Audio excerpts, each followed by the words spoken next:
All right, so welcome to the league this year. I think Brian and we came up with this idea of I guess organically debating things. I guess we can call this Clark versus Clark round one.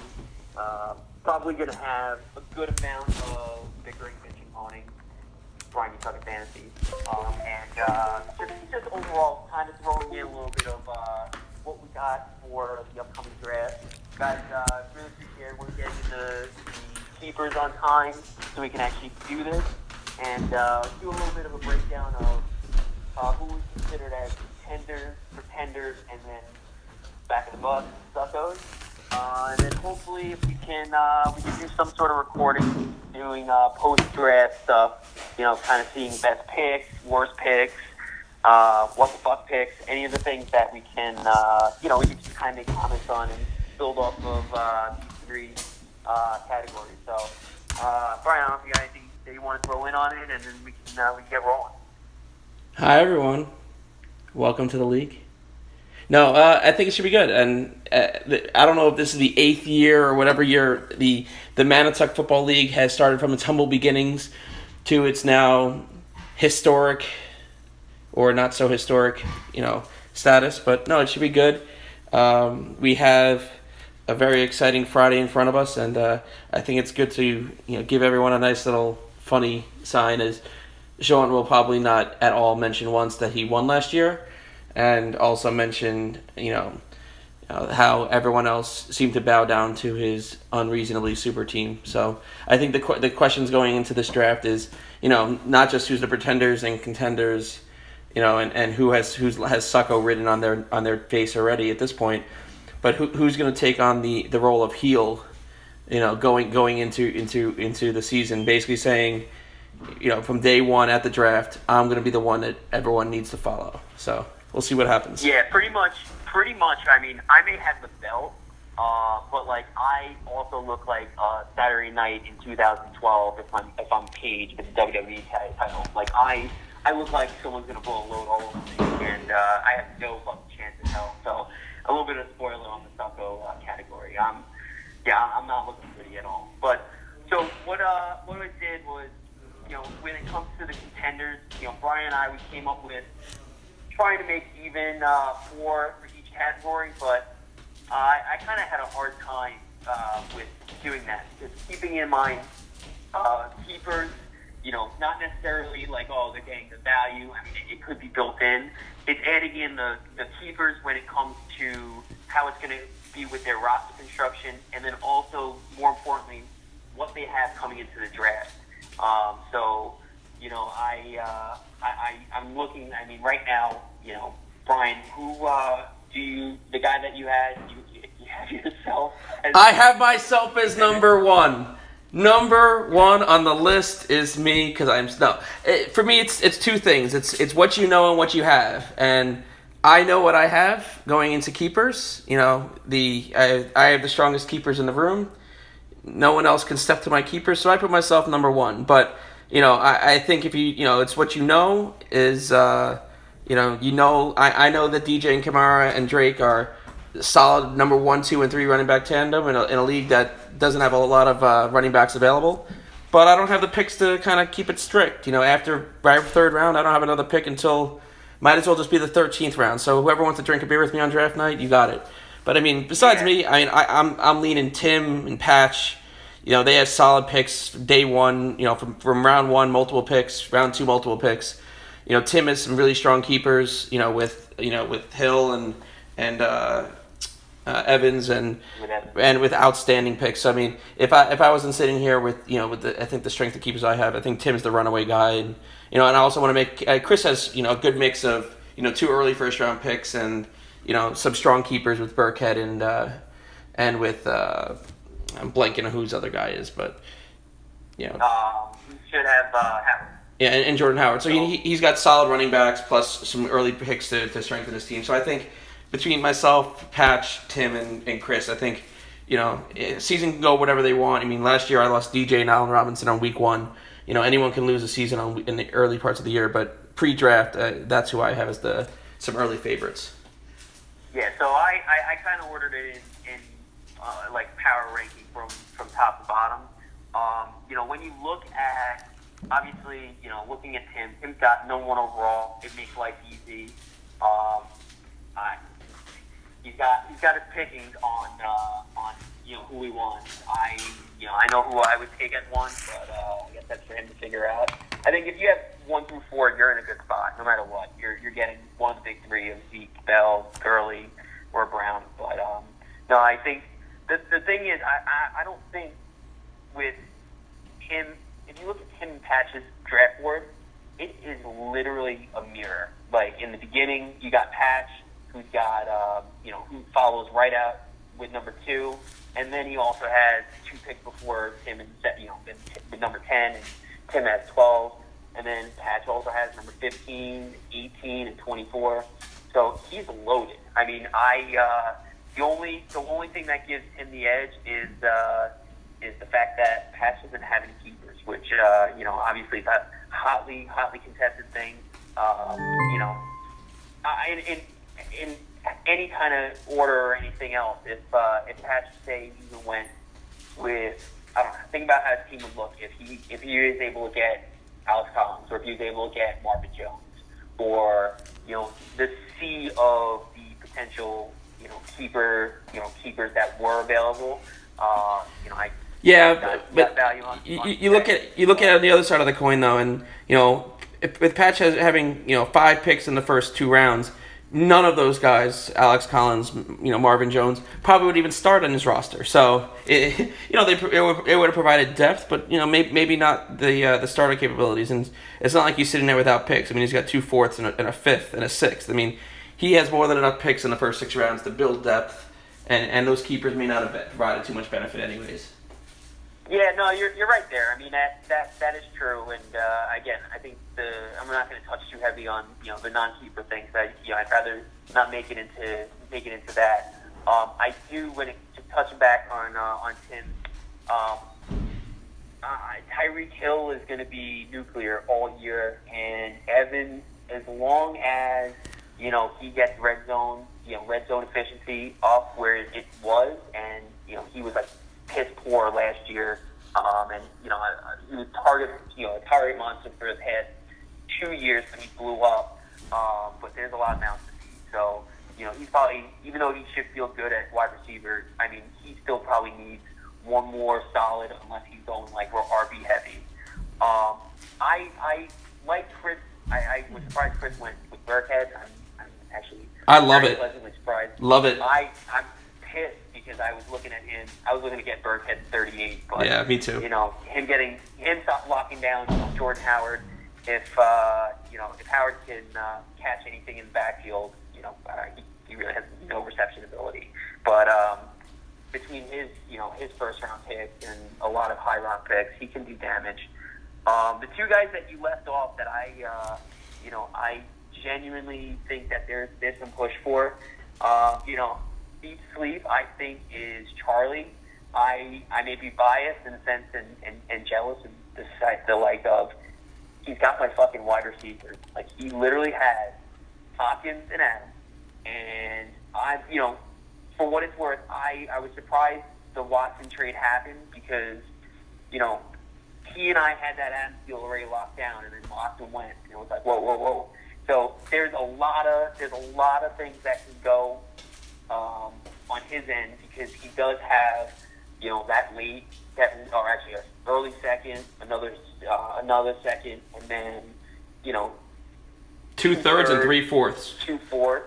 That's he's gonna have a full roster, and he's legitimately not throwing out any ideas, suggestions, but there's a couple guys at 13 that he can get some real value out of, and then all of a sudden he's got potentially 2 of the best wide receivers. Oh, and fun fact, as we're recording, Aaron Rodgers just got paid, so Adams is going to be there with a guy who just got paid.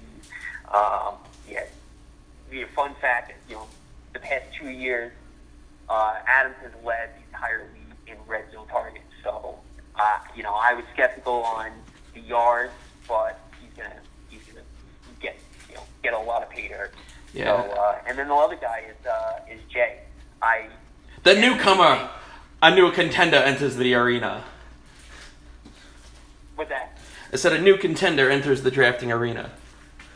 Yeah.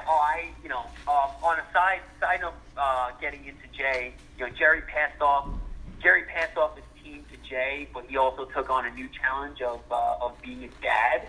So many of you probably are going to hear this for the first time, but there's going to be a baby cub. It's a baby boy in January. So I don't know. It's probably for the best that Jerry doesn't have too much responsibilities at once between fantasy league and children. Yeah, I mean, if anyone wants to congratulate Jerry on the sex, that's perfectly fine. It's acceptable. Congrats on the sex. But it is what we got. But so Jay, I like Jay the fact that he's got Ertz as a positional advantage, and then also Thielen and Diggs can be a toss up. But again, the draft picks he's got, the third overall, which he can land one of the big running backs, and then he's also got a second. Can we just call Jay's team white power for right now, at least until he drafts? I mean, because Ertz and Thielen, I mean, white power. So the thing is that number 3 overall, what white guy could he take that can? Well, I mean, he can just take Aaron Rodgers. I mean, I know I subscribe to quarterbacks late, but I mean, he could. I mean, or he can just go Gronk and do the 2 tight end strategy. Yeah, no, I mean that's impressive. I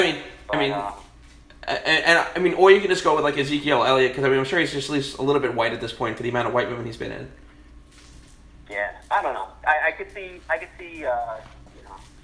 Jay not kneeling for the flag come week 1. How's that? Yep. But yeah, so I got those 4 guys as the contenders. I think of that group, when it comes to the person that should be the biggest asshole in the heel, hands down, it should be Tim. I don't think we have any disagreement where he should just revel in being the heavy favorite and try to get anyone triggered in the league. Yeah, Tim at this point, if and when you listen to this, just walk in with your absolute best, Hulk Hogan dropping the leg drop on Randy Savage, switch from being Hollywood Hogan to NWO, put on the black and white, and say, fuck y'all, I'm running this shit. And that's it. And, yeah, and you can win the big gold if, the belt kind of looks like the old WC. It does. Belt, got a little bit of that ring. So, all right, so I think we're good on contender-wise. What did you have, or who did you have for pretenders? So I had the 2 that you had in that group. I had Charlie and Jay near the top of that list, and then just kind of through the middle in there. I just put in teams that I thought were decently structured. Ryan has great keepers and Hunt Henry and what was it, Diggs. Sean, you had some good keepers too, and Rob. I will personally say that I didn't speak that highly. And believe that highly in Rob's pick of Watson. But Ajayi and Fitzgerald are, it's a good starting wide receiver 2, running back 2 to go along with some picks that he has. Personally, I think Watson is, a future string being, knee. He could be the next RG3. Great first year, tears the ACL, and all of a sudden, he's, a walking pogo stick, for the rest of his career. I think the talent's there, but he does. The offensive line in Houston is weaker than the Jets, if that says anything. So I just personally don't think he's going to be stepping up there and paying the 2/3 for it. I think might have been a little bit too heavy. But in the same regards, Rob generally has strong drafts and comes in with his 10 sheets of draft history and material. So Rob, do a favor. Rob, at number 14, just don't take Adrian Peterson. Just don't. But he's worth 2 first-round picks. Who, Adrian Peterson? Of course, he always is. Yeah. Yeah, he's going to be. Was it 2 or 3? David Johnson's worth 3. That's right. David Johnson's worth 3. Yeah. So before I give my pretenders, I didn't even say anything about your keepers, but by and large, that's the reason why I put you in there. Is obviously Kamara Drake, I'm not high on, and Johnson. But yeah, I didn't want to leave it like, oh, just totally left out Brian, and you just don't have any picks. But beyond that, I have no picks. Work with it. I'll be drinking. Yeah. Beverage and drinking, and yeah. So similarly, I think I saw you had Charlie, Ryan, Jay, and me in there. I actually, the only one I had from similar is Rob. I put Joe actually as the first of the next group, because the reality is Joe's got that 4th overall pick. I know he doesn't have a second, has a third, early third, and whatever else, but there could be a world where literally he's starting with McKinnon, OBJ, and Antonio Brown. Now, for the first round, I didn't really give out any this guy should do this or that. I don't want to give out too much for my personal shtick, because I guess you guys are going to need to just figure out that. But, if at the first 3 off the board, if it's a running back, Joe legitimately could have Antonio Brown just sitting there at number 4. And now... Or go Saquon. OBJ and Brown, which is just like, all right, that in itself is just ridiculous, and just, that those 2 guys could just be, week winners every single week. As long as, he hits on the later ones and is able to find, an RB2. And, yeah, the problem is he doesn't have another pick until the 3rd, and then after that he has a pick in the 4th and doesn't pick again. He doesn't have a lot of the other picks in there that, if for some reason that first round pick misses, or that first round pick, gets injured, or one of his 3 guys gets injured, I can see Joe, being near the bottom pretty quickly. He needs those 3 guys not just to show up, but show out. Yeah. Oh, and McKinnon, it's just more of an indictment of, McKinnon looks and has everything metric-wise of, like, Devonta Freeman, whether it's the system, the actual play. But, there's also, at this point, he's a little banged up, and you got Breida and, other guys that could be getting their hand in there. So, yeah, I do agree on the depth of the draft. John, he has McCaffrey, and then he's got White power. Draft. Yeah, well, white power right there. John, for better or worse, he's pretty steady. He's got 7 overall. He's got 31st. He's got a 4th, and then he's got 3 in the 5th, an early 6th. The second or first pick in the 7th round. So there's ways where he can build up his roster. It's just a matter of that the middle round picks are going to be really, really, really going to fill out and separate him from the Suckos and to me the people that are below him. And with Rob, I think the value on Fitzgerald is really great. At this point, because we're speaking at the end of August with Ajayi, I'm just skeptical of Ajayi because of the degenerative knee problem anyway. Also, just the offense requires, or they call for, Clement, Sproles, Smallwood to be involved. Nick Foles out of the backfield. I know all those situations. Yeah, that's true too. But they don't have a tight end like quarterback to get the ball. But that's true.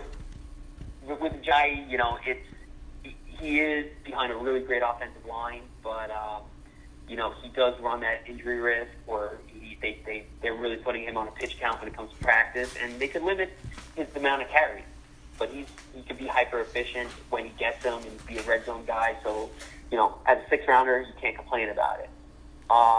Watson is, it was team dependent. Like when I made reference to Charlie's team before, Charlie starting out with a Watson Hopkins stack, and Watson's upside, it would have been like one of these real pushes for being a contender, potentially having the top quarterback or one of the top quarterbacks. I like Watson. I don't like their offensive line.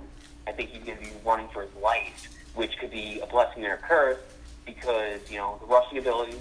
But it also, Will Fuller's hurt as well right now, and there's just a lot of things. You look over the four games that he put up. he put up all Hall of Fame or even better rate of scoring and touchdown percentage per throw or whatever. I think it's like 9% or 10%, something crazy. So yeah, but so did Carson Wentz, and he's not going for 2/3 and getting kept in the 7th. I mean, you can get Wentz right now, probably the 13th round. Sitting there, especially if he's not playing week 1, and he was putting up similar touchdown numbers for not the cost. Yeah, no, I agree with that. I mean, the running back, the running part of the quarterback is a good baseline. Again, their offensive line legitimately is. It may actually be worse than the Jets and worse. It's a step above the Bills. It's maybe right above the Bills as like an entire offense. So, something about that offense that he may need to be running for his life and not necessarily running for between the 20s. So I don't know if you have any other things to add in pretender wise. No. You had Ryan. I think for Sucko, I think we talked about. I had Joe and John in the Sucko. I think for some of the things we were talking about, for previously John for keeper depth and maybe some lacking of early round picks, but a lot of mid round picks. Joe for the same thing. I think it's just a lot of boomer bust, potential. And if you have a lot of bust potential, maybe that leads to the ability to trade off OBJ or trade off Brown for a first next year. I can see a situation where, Joe's in a sell mode early if someone gets hurt. So, the other Sucko I had in there was Mike, and I'm not hating on Mike because Mike was a runner-up last year, and he seems to pull out some deep playoff runs year after year, but right now he's looking with Michael Thomas in the 3rd and Lynch in the 6th, which is a little controversial keep of Lynch over Gordon. Basically someone who eats Skittles compared to someone who needs to eat Skittles after he gets high.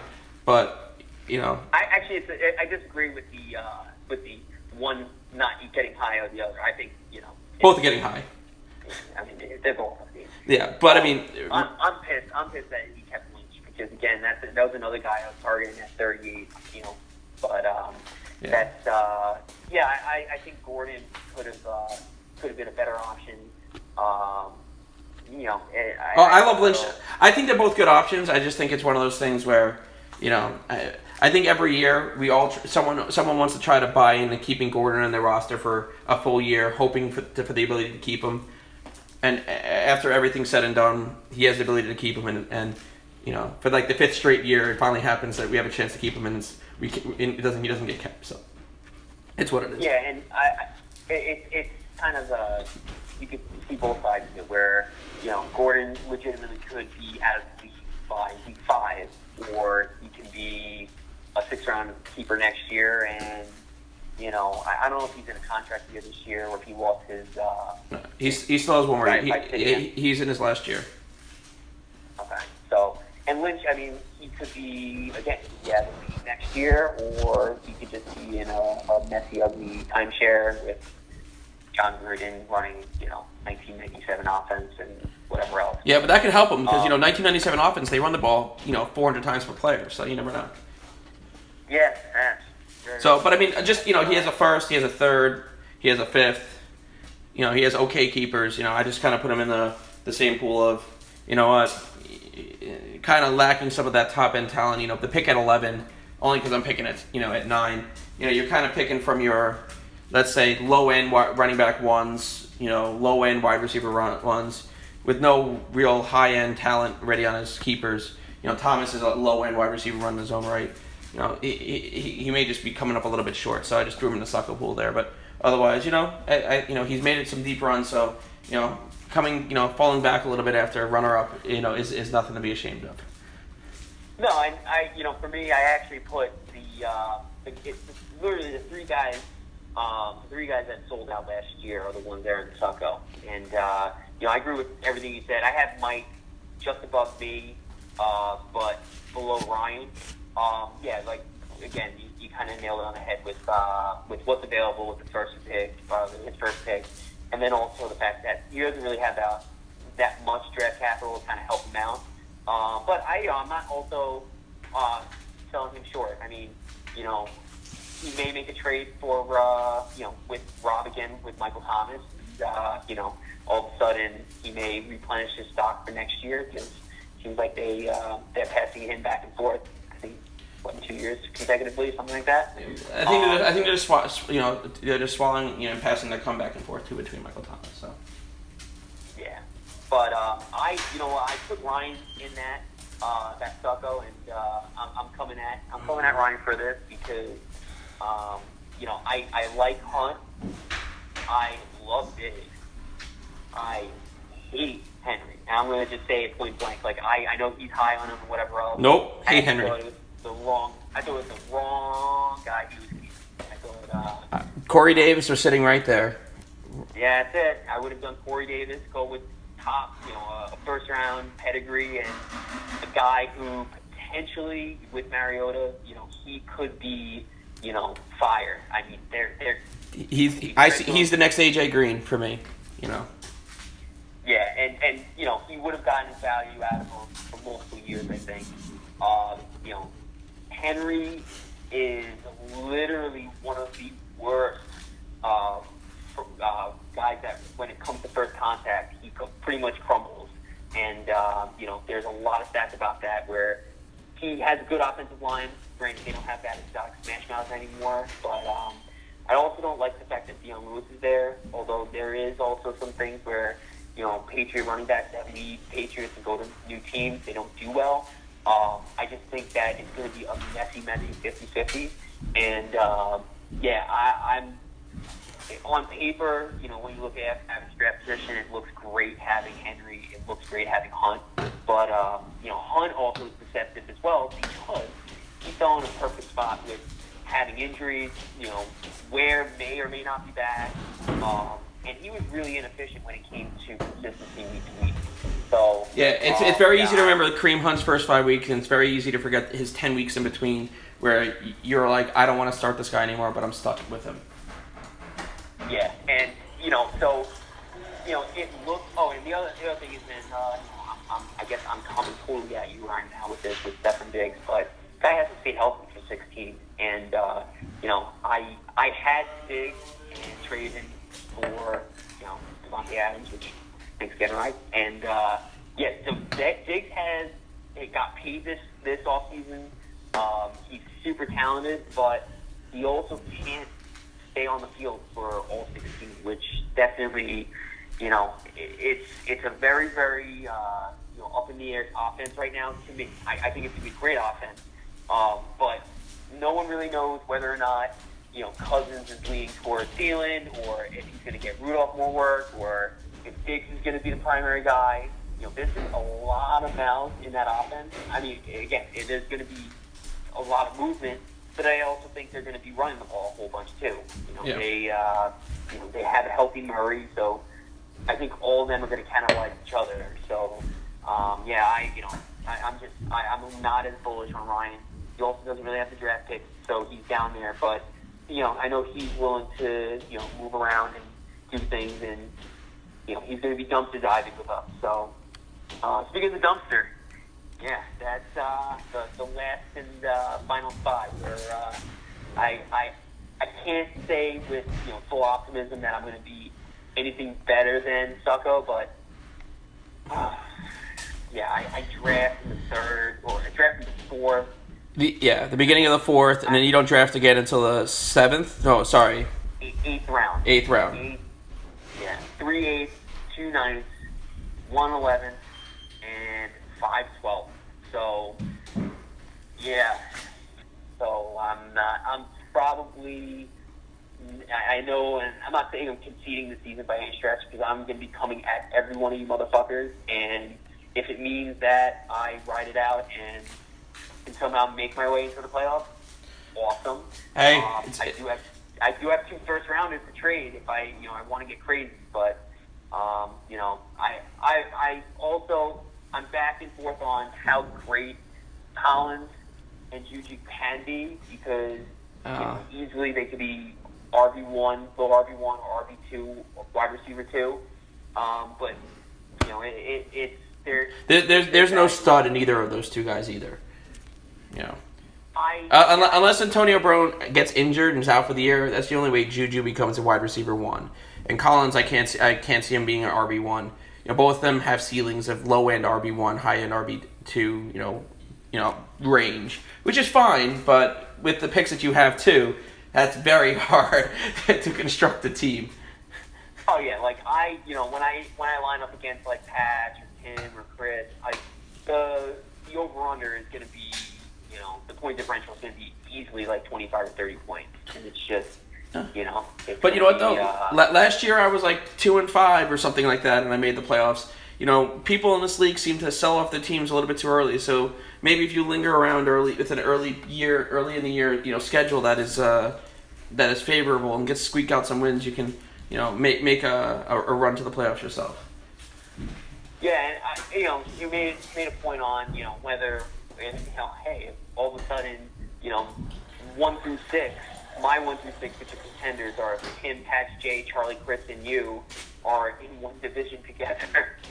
And well, you're gonna have pissed off people that are gonna be in the same division, but you'll have a bunch of just muck and mediocrity on the other side. Someone's got to get in a division. Someone's got to get in, elsewhere. But yeah, I think as a whole, despite some things happening, I do genuinely think that there is a lot of competitive balance with regards to how many people have draft pick wise this year, because Patch and Tim and Chris, they were able to really get a lot of picks last year, and then also I like how Charlie picked up potentially 2 stud wide receiver ones. You have a 3-headed horse or a 3-headed monster of your guys. So, give me those receiving running backs all day. Yeah, I mean, you're just throwing darts at at anything that's not a running back at this point. Which I don't know. Don't put me into that corner. If Saquon's sitting there at 9, I don't know how I can say no. Well, I haven't. Yeah, I haven't really given out, with the exception, I think, of Joe and Nick's pick, saying, hey, Antonio Brown, potentially there. Out of curiosity, because where do you think first quarterback is going to land? Like what round, what number? Like I'll go higher or lower. I'm putting my money on the 19th pick. So Tim with Tim, yeah. It's Tim at that point has his 2 receivers. He'll pick a running back likely in early first. He has enough spots for another running back, another receiver. It's 12 and at 17, and then so he has his starting running backs, receivers, and flex squared away. And before he takes his long break until the 4th, he can lock up his his Aaron Rodgers if he wants, or Tom Brady, or another quarterback. It's not like last year when David Carr went in the 2nd round. I think there's a better chance for some early quarterback love. I don't think Carr was the first quarterback off. No, I think Rodgers was, but didn't Carr go in the 2nd round last year? No. Brady was the first. Brady was the first to John, and then I got Rodgers like the next pick. So it had to be the 3rd round. Okay. Well, either way, quarterbacks go in the 2nd round in this league, especially those elite ones for teams that are trying to make super teams. So, I think it's definitely realistic that Tim could do that there. Yeah, I can see him. I can see him going there. I actually had it at 25 with Jay. So I don't think it's. Yeah, I didn't see. I actually have confidence in Jay's ability and whatever else, but from what it looked, on my end, I was like, oh, all right, well, if he scoops up a running back in the 1st and the 2nd, because he has the 2/3 or the 3/3, I can see him, taking a swing at Rodgers before, say, Charlie has that chance at 26. Nope, I can see that. But it's the quarterbacks aren't coming off the board unless they're, like you alluded to. You have your luxury guys who have their entire roster filled out, and They're conceding having their fourth or third wide receiver or fourth wide receiver in the second or third round, and they're saying, all right, well, I'm going tight end or I'm going quarterback. Yeah. I guess the question is just, last one is, when's the first kicker going off the board? So, in honor of the former commissioner, kickers lives matter, and I guess with kickers and defense, it's going to be somewhere maybe double digits. Maybe if someone gets really hammered and they're like, oh, my roster's filled and I want to get Jacksonville, and I guess it would be Gastowski or Legatron, maybe in the 10th, maybe in down the 9th. But I know Ryan and there are some others that don't like kickers. I'm all about maybe even getting rid of the kicker, but adding the kicker as a potential flex position. Oh, me too. And an additional flex, and then all of a sudden, kickers do matter, and I can fill a roster full of kickers. Well, only one day we should all hope that we can just do a fantasy kicker league, and have points for punts inside the 5, and also a kick returner yards returned. So, one day. Yeah. But yeah, no, I'm hoping content-wise for everyone, this was is informative. Hopefully, a little, it may have been a little on the drier side, but by all means, this is a way to kind of see what everyone's thinking, and also what we kind of surmise in the process of like doing the draft board. Brian and I, before we did this draft or this little, I guess, review of your keepers. Underneath the draft board, we updated the picks, so everyone's picks are up to date, so you can see the list, and then also the board itself is ready to go. And yeah, pretty much, this. Hopefully, I'll probably do this again after the draft, maybe on Saturday or Sunday. And what do you think, Brian? Maybe do you want a trade deadline? Yeah. Well, I said it's. We'll see how it goes. If maybe this is something that tags along with the power rankings as a maybe not 35 minutes full analysis of everything going on, but maybe a 5-minute get to know your owner type of thing. We have 13 or 14 owners, maybe a little bit more. Maybe an owner a week. Get their thoughts on the league and use it as a way to talk some trash. So. Yeah, I definitely think this may be an easier way. I think for Rob and Tim, if they decide doing the power rankings this way, it's probably save a hell of a lot of time editing and thinking it over. But this definitely is not a replacement of that. Yeah, don't Rob, Tim, don't get rid of that. That shit's fucking hilarious. It literally makes a week every week. Right there. I look forward to that shit when that comes out. So, so pretty much. That's all we got.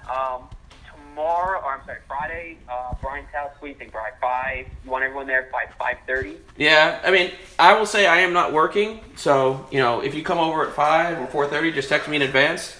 The only thing that happens if you get there a little bit earlier is you get to eat some of the chips a little bit earlier, you get to drink some beer a little bit earlier, and we get to hang out and talk football. Worst things in the world to have to do, but I'll definitely be there by 5:30. I moved. I don't live in Massapequa anymore. I live in East Northport. So Sean will update the Facebook page with the new address, update the text, and but yeah, it's right off Lark Field and Clay Pits over in East Northport. So make sure you don't go to the new house, otherwise some new guy will be fucking confused of what the hell you're talking about. Wear your jerseys. Yeah. If you got a jersey of a guy on your team, wear it with pride, and if not, that's fine too. Yeah. The other thing is just try to be there. Obviously, Brian's opened his house earlier. The cost is $75 for the league. That's like the pool that everyone can win. I have $3 for the board, like the paper draft board itself, which we're gonna put the stickers on when we're there. For John and Mike, because they're not going to be physically there with us, they're going to be able to see the up-to-date board using the Google sheet. And we got 75 plus 3 is 78, and then also another 12 for food. I'm not saying we're going to spend $120 on food.